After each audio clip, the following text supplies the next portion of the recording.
Hello friends, welcome back to Anvesha channel. आज हम लोग पढ़ेंगे शोध अभिवृत्ति के अंतर्गत प्रयोगात्मक अनुसंधान। ठीक है, इसको इंग्लिश में एक्सपेरिमेंटल रिसर्च कहते हैं। ठीक है, सबसे पहले हम लोग समझते हैं कि एक्सपेरिमेंटल शब्द कहाँ से आया। ठीक है, तो देखिए एक्सपेरिमेंटल शब्द बना है एक्सपेरिमेंट से। ठीक है, तो फिर आगे देखिए, अब हम लोग समझते हैं कि प्रयोगात्मक शोध क्या होता है। ठीक है, देखिए इस अनुसंधान में, ठीक है, इस अनुसंधान में क्या किया जाता है, प्रयोग किया जाता है। ठीक है, एक्सपेरिमेंट किया जाता है। ठीक है, इस अनुसंधान में प्रयोग किया जाता है। ठीक है, प्रयोग के आधार पर जो आउटकम निकलता है, ठीक है, जो उसका नतीजा निकलता है, ठीक है, उसको समराइज करके रिसर्च किया जाता है। ठीक है, या फिर हम लोग ऐसे भी समझ सकते हैं कि प्रयोग के द्वारा, ठीक है, हम लोग जो प्रयोग करते हैं, ठीक है, प्रयोग के द्वारा, अनुभव के द्वारा किसी ना किसी रूप में हम उसको अप्लाई करते हैं। ठीक है, और जो रिजल्ट मिलता है, ठीक है, उसी के बेस में किया जाने वाला रिसर्च प्रयोगात्मक शोध कहलाता है।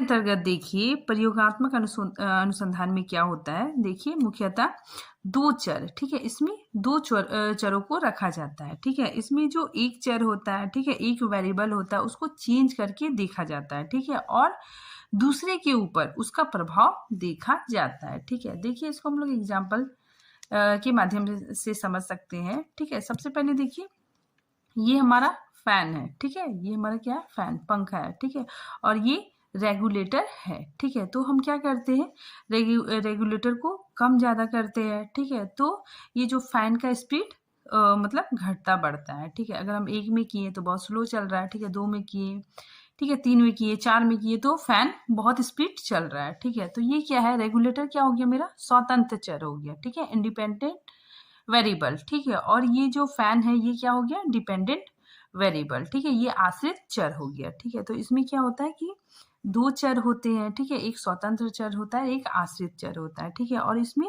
क्या होता है कि रेगुलेटर को कम ज़्यादा करने से फैन की गति में प्रभाव पड़ता है। ठीक है, तो हम इसको क्या करते हैं, इसको घटाते बढ़ाते हैं।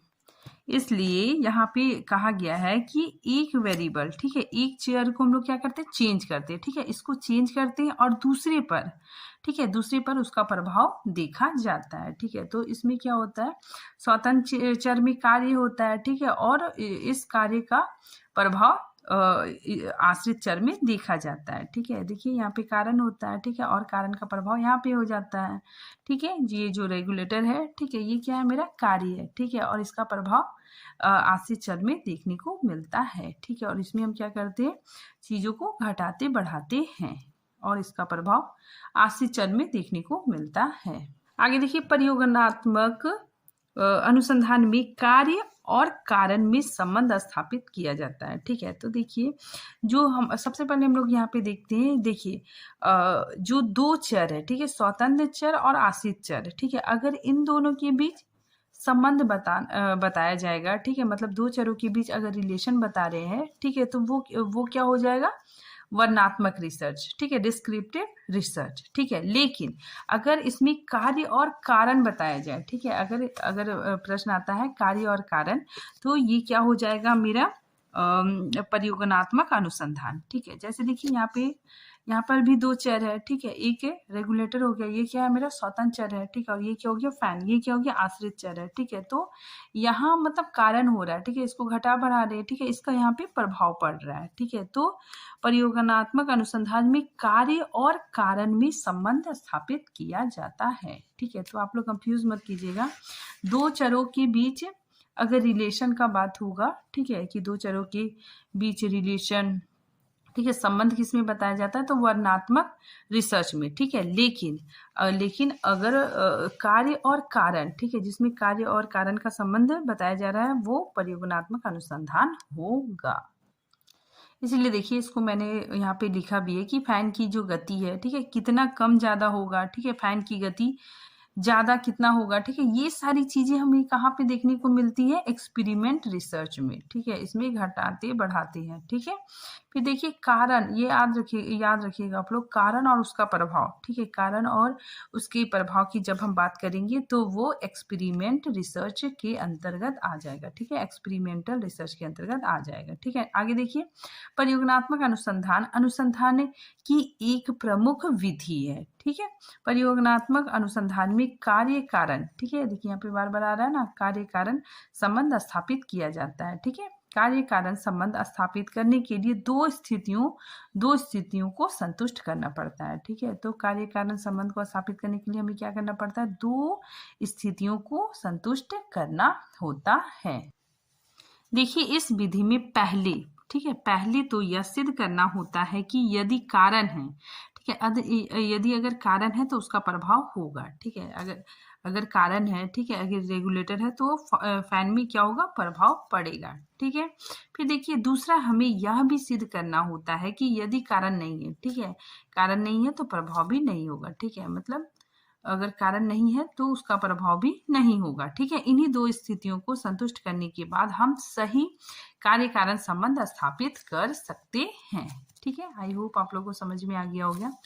नेक्स्ट देखिए, परियोजनात्मक अनुसंधान जॉन स्टुआर्ट मिल के एकल चर के नियम, ठीक है, लॉ ऑफ सिंगल वेरिएबल पर आधारित है, ठीक है। तो ये काफी इंपॉर्टेंट है, जो परियोजनात्मक अनुसंधान है वो एकल चर के नियम पर आधारित है, ठीक है। देखिए क्वेश्चन कभी कभी आता है कि परियोजनात्मक शोध वो किस नियम पर आधारित है, तो एकल चर के नियम पर आधारित है, ठीक है। और एकल चर का नियम किसने दिया था, तो जॉन स्टुआर्ट मिल ने दिया था, ठीक है, इस विद्वान ने दिया था।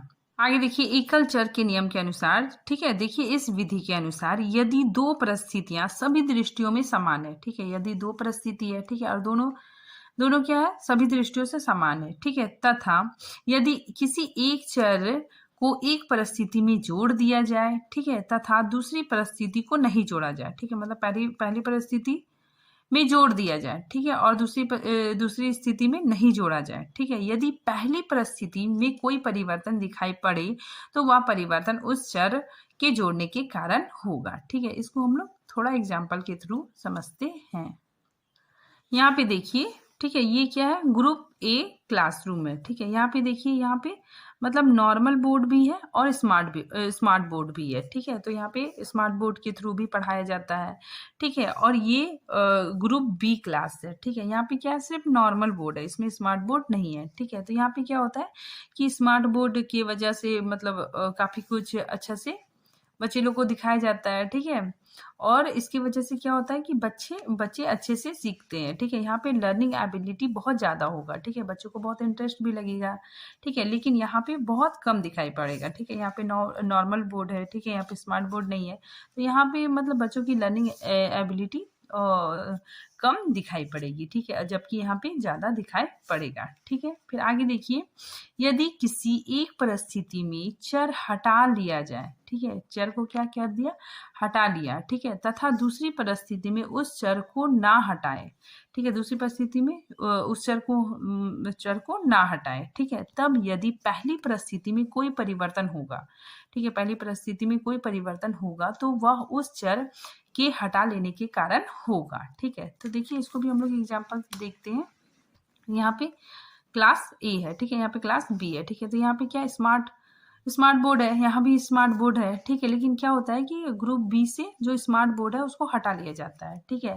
तो क्या होता है कि बच्चों में लर्निंग एबिलिटी थोड़ी कम दिखाई पड़ती है, ठीक है। तो यहाँ पे देखिए दोनों क्लास है, क्लास ए क्लास बी है, ठीक है। दोनों में क्या होता है, स्मार्ट बोर्ड लगा हुआ है, ठीक है। लेकिन बी क्लास से क्या होता है, स्मार्ट बोर्ड हटा लिया जाता है, ठीक है। तो ग्रुप ए की लर्निंग तो अच्छी चल रही है, ठीक है, परंतु ग्रुप बी क्लास में लर्निंग एबिलिटी थोड़ा कम दिखाई देता है, ठीक है, क्योंकि उसके पास जो स्मार्ट बोर्ड था, ठीक है, वो क्या हो गया, हट गया, ठीक है। इस प्रकार चरों का प्रभाव दिखाई पड़ता है, ठीक है। तो इसी चीज को यहाँ पे लिखा गया है।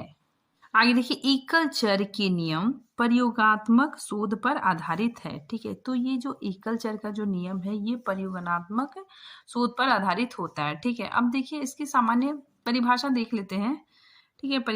प्रयोगात्मक शोध की परिभाषा देख लेते हैं। देखिए, यह एक ऐसी विधि है जिसमें हम किसी सूक्ष्म समस्या, ठीक है, सूक्ष्म मतलब क्या हो गया, मैक्रो, ठीक है, तो मैक्रो समस्याओं का समाधान प्रस्तुत करने के लिए स्वतंत्र चर में हेर फेर करके, ठीक है, हम लोग स्वतंत्र चर में क्या करते हैं, चेंजेस करते हैं, ठीक है, हेर फेर करके आश्रित चर पर उसका प्रभाव देखते हैं, ठीक है। यह अध्ययन नियंत्रण परिस्थिति में किया जाता है, ठीक है। यह विधि एकल चर पर आधारित है, ठीक है।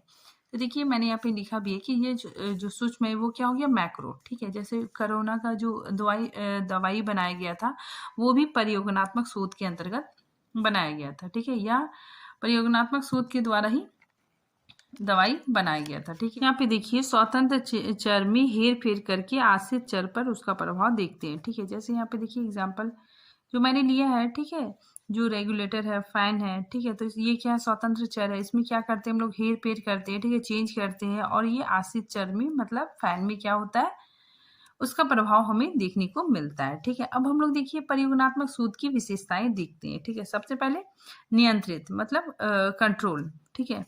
इसमें क्या होता है कि कुछ चरों को नियंत्रित करते हैं, ठीक है, इसमें क्या होता है, कुछ चरों को नियंत्रित करते हैं, ठीक है। नेक्स्ट देखिए हेर फेर, ठीक है, मैनिपुलेशन, ठीक है, इसमें क्या होता है कि स्वतंत्र चर में हेर फेर करते हैं, ठीक है, जो स्वतंत्र चर है, ठीक है, उसी में हम लोग चेंजेस करते हैं। तीसरा देखिए ऑब्जर्वेशन मतलब आलोकन, ठीक है, इसमें क्या होता है कि स्वतंत्र चर में हेर फेर करके हम लोग आश्रित चर पर उसका प्रभाव देखते हैं, ठीक है। अब देखिए प्रयोगात्मक शोध में निम्नलिखित 3 चरण, ठीक है, 3 चरणों के आधार पर व्याख्या की जाती है, ठीक है। तो इसमें मुख्यतः 3 चरण है, कौन कौन है, देखिए सबसे पहले स्वतंत्र चर, ठीक है, इसको इंग्लिश में इंडिपेंडेंट वेरिएबल भी कहा जाता है, ठीक है। इसमें क्या होता है, देखिए जिस चर में प्रयोगकर्ता परिवर्तन या फिर जोड़ तोड़ करता है उसे स्वतंत्र चर कहते हैं, ठीक है।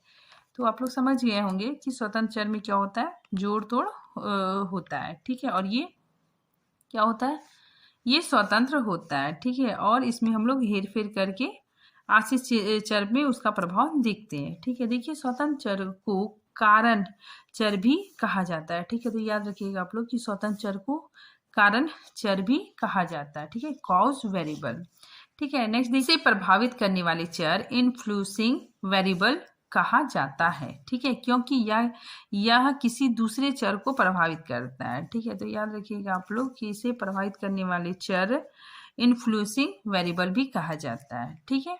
देखिए इसका उदाहरण हम लोग देखते हैं, पढ़ाने का तरीका, ठीक है, बुद्धि, अभिवृत्ति, व्यक्तित्व, प्रेरणा, आयु, ये सब क्या है, सारे स्वतंत्र चर है, ठीक है। अब देखिए स्वतंत्र चर के 2 प्रकार होते हैं, ठीक है, कौन कौन है, देखिए सबसे पहले नंबर 1 संचालित चर, ठीक है। संचालित चर में क्या होता है, इस चरों में शोधकर्ता द्वारा जोड़ तोड़ करना संभव होता है, ठीक है। तो इसमें क्या होता है, जोड़ तोड़ किया जाता है, ठीक है, जो शोध करता है वो मतलब जोड़ तोड़ करता है, ठीक है, उसे संचालित चर कहते हैं, ठीक है। जैसे पढ़ाने का तरीका, दंड, पुरस्कार आदि, ठीक है। तो इसमें बताया जा रहा है कुछ ऐसे वेरिएबल ऐसे चर होते हैं जिसमें आप खुद से जोड़ तोड़ कर सकते हैं, ठीक है। जैसे पढ़ाने का तरीका, ठीक है, एक शिक्षक अच्छे से भी पढ़ा सकता है, ठीक है, बुरे से भी पढ़ा सकता है, ठीक है, और उसका परिणाम देख सकता है, ठीक है। देखिए इसमें शोधकर्ता कम ज्यादा करके मतलब उसका प्रभाव देख सकता है, ठीक है। जैसे देखिए कोई कंपनी है, ठीक है, उसमें बहुत सारे लोग काम करते हैं, ठीक है, तो वहाँ का जो मालिक है, ठीक है, वहाँ का जो हेड है, ठीक है, मैनेजर है, वो क्या करेगा, अपने एम्प्लॉयमेंट को पुरस्कार देगा, ठीक है, ताकि मतलब वहाँ के जो एम्प्लॉयमेंट होंगे, ठीक है, वो अच्छे से काम करेंगे, ठीक है, तो वो क्या करेगा, पुरस्कार कम ज्यादा करके उसका प्रभाव देख सकता है। आगे देखिए जैविक चर, ठीक है, जैविक चर क्या होता है, देखिए जिन चरों में शोधकर्ता द्वारा परिवर्तन संभव नहीं होता है, ठीक है, तो इसमें क्या होता है, ये परिवर्तन नहीं होता है, ठीक है। वहां पे क्या हो रहा था कि परिवर्तन हो रहा था, ठीक है, शोधकर्ता परिवर्तन कर रहा था, ठीक है, चीजों को घटा बढ़ा सकता था, ठीक है, लेकिन यहाँ पे क्या हो रहा है, देखिए जिन चरों में शोधकर्ता द्वारा परिवर्तन संभव नहीं होता है, ठीक है, इसमें परिवर्तन नहीं किया जा सकता है, ठीक है, उन्हें जैविक चर कहते हैं, ठीक है, जैसे बुद्धि, प्रजाति, आयु आदि, ठीक है। यहाँ पे देखिए कि यह एक ऐसा चर होता है जिसमें क्या होता है कि जो इंसान के साथ ही आता है, ठीक है, जैसे बुद्धि, ठीक है, जैसे क्या एग्जाम्पल क्या है, बुद्धि, ठीक है, यदि एक स्टूडेंट है, ठीक है, उसकी बुद्धि कम है तो उसको हम लोग बढ़ा घटा नहीं सकते हैं, ठीक है, तो ये जैविक चर के अंतर्गत आएगा, ठीक है। नेक्स्ट हम लोग देखते हैं आश्रित चर, ठीक है। अब हम लोग समझते हैं कि आश्रित चर क्या होता है।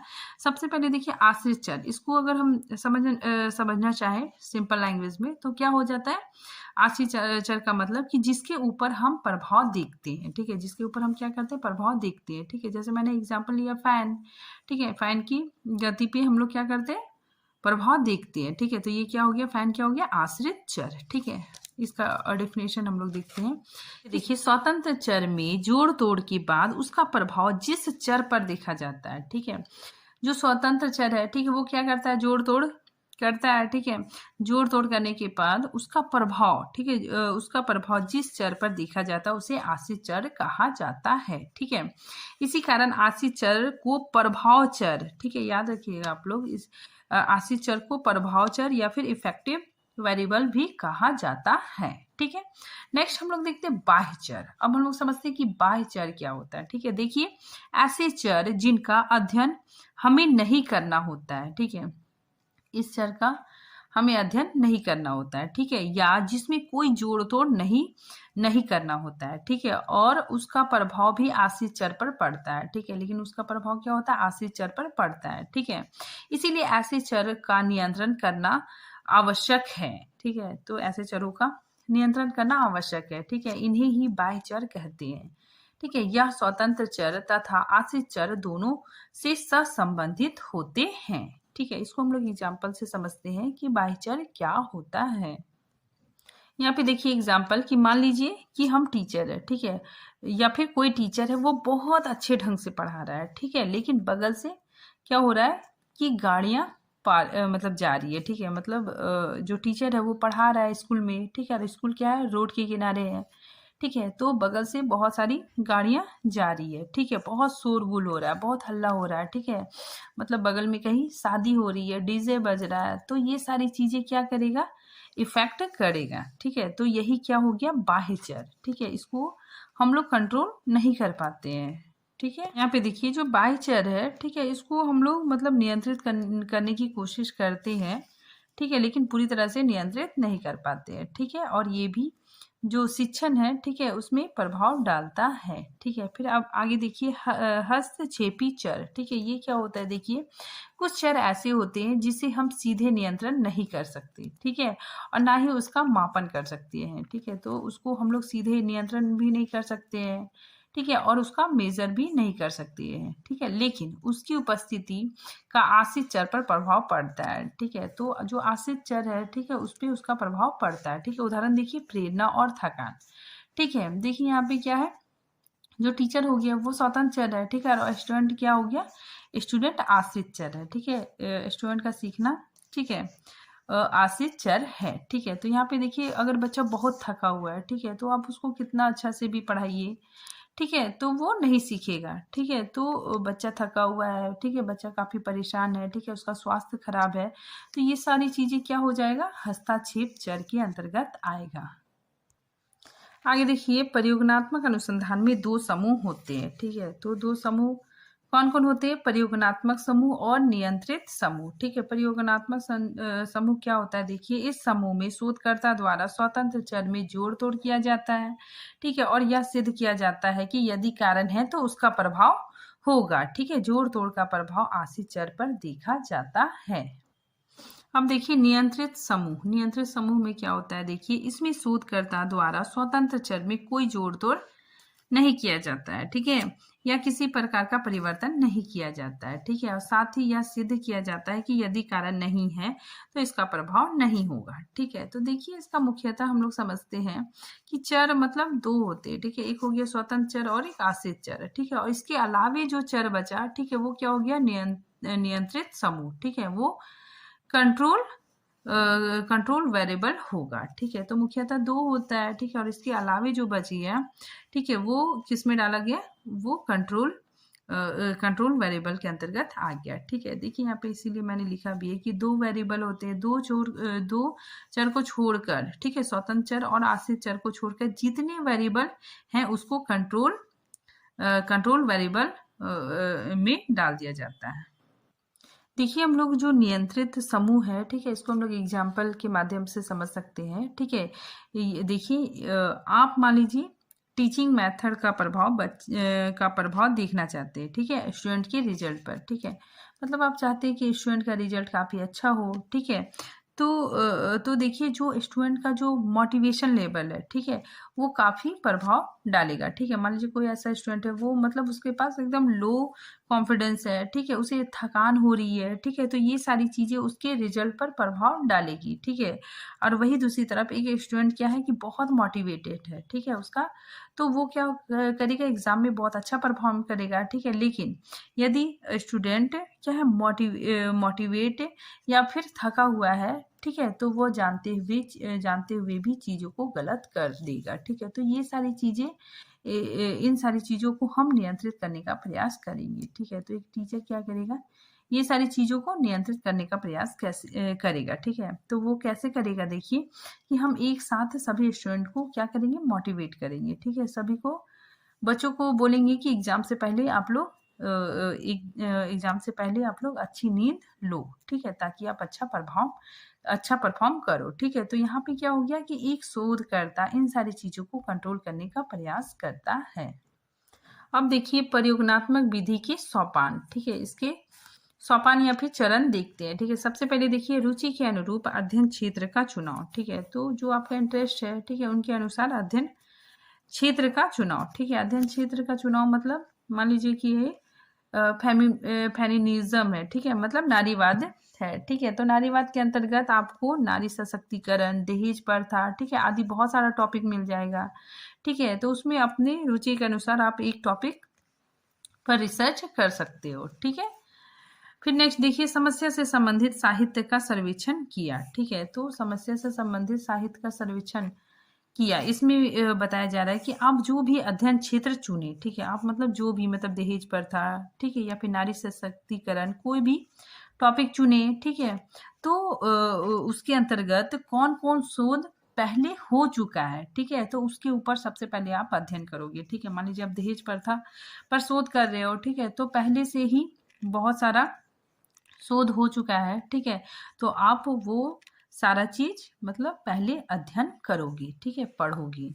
ठीक है, नेक्स्ट आगे देखिए समस्या का चयन एवं परिभाषीकरण करना। ठीक है, यहाँ पे देखिए मान लीजिए कि आपने फेमिनिज्म, ठीक है, नारीवाद का एक छोटा सा पार्ट नारी सशक्तिकरण चुना। ठीक है, फिर आप क्या करोगी, इसका अध्ययन करोगी। ठीक है, आप पहले अपनी समस्या का चयन करके उसका अध्ययन करोगे। ठीक है, फिर नेक्स्ट देखिए परिकल्पना निर्माण एवं चरों की व्याख्या करना। ठीक है, परिकल्पना का निर्माण मतलब परिकल्पना मतलब क्या हो गया कि एक रिसर्चर अपने रिसर्च के प्रॉब्लम के बारे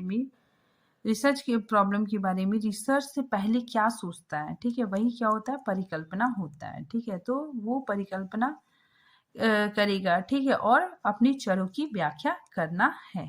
नेक्स्ट देखिए प्रयोगात्मक योजना का निर्माण। ठीक है, इसमें क्या करते हैं, योजना का निर्माण करते हैं। ठीक है, योजना का निर्माण मतलब रिसर्च डिजाइन बनाना। ठीक है, मतलब जिस तरह घर बनाने से पहले नक्शा बनाते हैं, ठीक है, उसी तरह शोध करने से पहले रिसर्च डिजाइनिंग बनाते हैं। ठीक है, या फिर आप योजना बनाते हैं। ठीक है, नेक्स्ट देखते हैं प्रयोग करना। ठीक है, तो यहाँ पे आप एक्सपेरिमेंट किया जाएगा। ठीक है, यहाँ पे क्या करते हैं, एक्सपेरिमेंट करते हैं। ठीक है, नेक्स्ट देखिए आंकड़ों का संकलन एवं सरलीकरण करना। ठीक है, तो इसमें क्या करते हैं, जो हमारा फैक्ट वगैरह है, डेटा है, ठीक है, उसको निकालते हैं। ठीक है, यहाँ पे देखिए आप जो एक्सपेरिमेंट करते हैं, ठीक है, उससे जो फैक्ट या डेटा निकल कर आता है, ठीक है, तो उसको आप क्या करते हैं, सरलीकरण करते हैं।